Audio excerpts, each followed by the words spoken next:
Is it unreasonable to ask my boss to send my weekly earnings a day after I'm supposed to receive them? Oh boy. He hired me on as a 1099 so I can get paid weekly. This was before I knew what that truly meant in terms of taxes, and I regret agreeing to this payment setup so much. The agreement is every Friday before I leave, he writes a physical check from his business account for my hours that week. Well, he isn't always in office on Fridays, and every single time that he isn't, I don't get paid on Fridays. The last time this happened, I texted him by 3 p.m. on Saturday because my lack of pay was legitimately cutting into my weekend errands, and all of my auto pay made my bank account go negative. Long story short, before he left to Hawaii last Thursday, he asked how I wanted to get paid for that week and asked if he could add last Friday to this Friday's check, citing the last time I was blowing him up saying, "Hurry up and pay me. I have plans. Pay me now." And he doesn't want it to be like that again. Oh my gosh. He said this in front of my subordinate in a pretty mocking tone. It legitimately made it difficult to work for the rest of the day due to the embarrassment. Yeah. Well, it's 10:20 a.m. on Saturday. He's still in Hawaii. My bank account is dry and I have more auto pay coming out whenever the bank decides to pull it. EFT can be slow.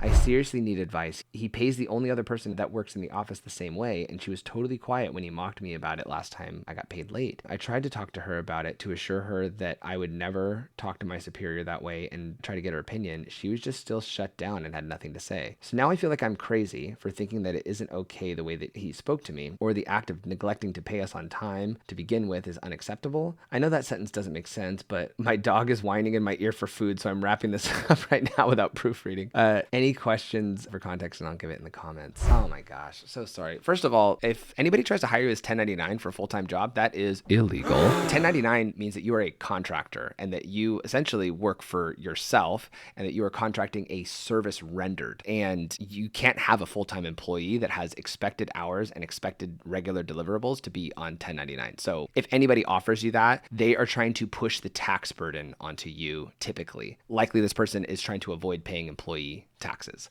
which as a business owner with 28 full-timers, the amount of employee tax that I pay is bonkers. So I understand why they would want to offload that, but this is not the way to do it. The very first year of our business, we were going backwards every single month. We got into 80 grand worth of credit card debt our first year in business. And we had a lot of wonderful opportunities happen after that. We didn't have to shut down. But one thing that our employees said is they were like, we may not know how the business is run, but our checks come through every single time. Because that was something for me where I was like, we are not going to be a day behind on payments. I don't care if we have to foreclose on our house. If I told somebody I would pay them to get a job done, I am giving them that cash. So no, this is not unreasonable. I would quit that job. You do not need this noise, and it's illegal. And you're going to be paying a rip ton in taxes on that 1099. So no, I would say just get out of it.